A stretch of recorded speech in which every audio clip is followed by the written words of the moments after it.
안녕하십니까. 저희는 서울삼육중학교 환경연구소입니다.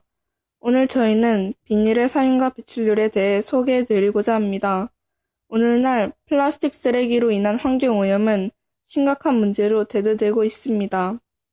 이 환경오염의 문제를 해결하기 위하여 저희 서울삼육중학교 환경연구소는 이 문제에 대하여 조사하고 핵심적인 해결 방안을 탐구하고 연구하고 있습니다. 이 프리젠테이션은 환경오염에 대해 다루며 비닐의 쓰임, 비닐의 처리 방법, 비닐의 배출량 이 세 가지 주제로 나누어 구성하였습니다. 우선 비닐의 쓰임에 대해 조사하였습니다. 주위를 둘러보신다면 우리의 삶 곳곳에 플라스틱과 비닐이 사용된다는 것을 알 수 있을 것입니다. 마트에서 나눠주는 일회용 비닐봉투, 과자봉지, 일회용 플라스틱 컵 등 비닐과 플라스틱은 우리의 일상 속에서 유용하게 쓰이고 있습니다. 그러나 비닐은 우리가 보지 못하는 곳까지 쓰이며 우리 삶 깊숙이 자리 잡고 있습니다. 비닐은 크게 건축, 수도시설, 전자제품과 같은 곳에 이용되고 의료 목적으로 사용되기도 합니다. 먼저 건축 분야에서 플라스틱이 어떻게 쓰이는지 알아봅시다. 플라스틱은 내구성, 설치 용이성 및 경제성이 뛰어나다는 이점을 가지고 있기 때문에 건축물에 많이 사용됩니다.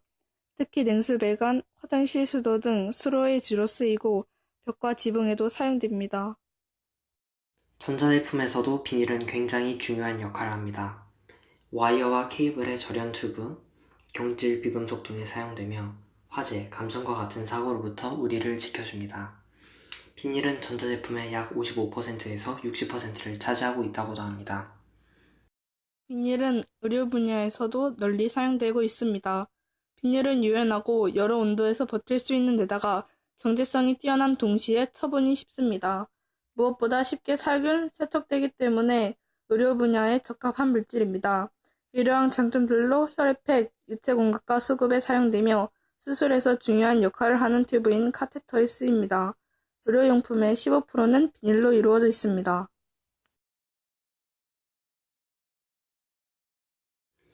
이제 비닐을 처리하는 방법에 대하여 다루겠습니다. 농가에서 발생한 쓰레기는 마을별 공동집화장에서 재활용 가능한 물질을 재질과 색깔로 분류하고 한국환경공단이 이를 수거하게 됩니다. 그리고 공급받은 농가에 그에 따른 보상금을 지급합니다. 비닐은 순도가 낮아지고 강도가 약해져 경제성이 낮다는 이유로 원활한 재활용이 이루어지지 않고 있습니다. 재활용률이 30%에 못 미치는 실정입니다. 비닐과 같은 쓰레기로 인한 환경오염입니다. CNN 보고에 의하면 지구를 63바퀴 돌 정도의 개수인 40억 개의 비닐봉지가 한 해 동안 버려집니다.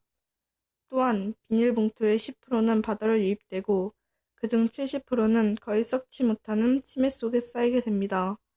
또한 한 해에 195만 톤의 이산화탄소가 비닐봉투 사용으로 배출되고 2억 7천만 리터의 원유가 비닐봉투 제조에 쓰입니다.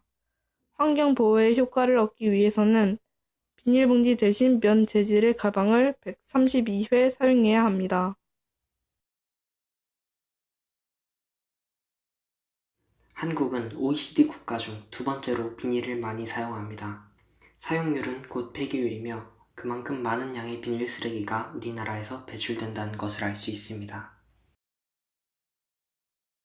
지금까지 비닐이 우리 삶 속 광범위한 범위에 필수적인 요소로 쓰이며 필요가 굉장하다는 것과 비닐로 인한 환경오염이 심각하다는 것을 보여드렸습니다. 우리는 편의성에만 현혹되어 무분별하게 비닐을 사용하고 있는데 이 행동 하나하나가 환경에 심각한 영향을 끼친다는 것을 인식하고 있어야 합니다. 이러한 문제를 해결하기 위한 방법에는 무엇이 있을까요? 많은 사람들은 분리배출이 문제를 해결해 줄 것이라고 생각하지만 실질적으로 배출되는 쓰레기량을 조절하기에는 부족한 면이 있습니다. 전에 언급하였듯이 재활용은 경제성이 떨어집니다. 현재 상태를 살펴보아도 정부 측에서 플라스틱과 비닐을 재활용하는 비율은 절반에도 한참 미치지 못하였고 이 점을 근거로 재활용은 원활하게 이루어지지 않고 있다는 것을 짐작할 수 있습니다. 이러한 문제에 대한 실질적인 해결 방안은 아직 연구되지 않았고 결국은 경제적인 대체 포장지 연구에 투자하고 기다려야 한다는 결론을 얻을 수 있습니다. 그러나 그 무엇보다 우리가 일상생활 속에서 한 장 한 장 사용량을 줄여나가는 것이 굉장한 도움이 될 것입니다. 지금까지 저희의 프레젠테이션을 경청해 주셔서 진심으로 감사드리며 저희들의 활동이나 환경 문제에 대하여 관심 있으신 분들은 아래의 이메일로 연락 주시면 저희와 접촉할 수 있을 것입니다. 감사합니다.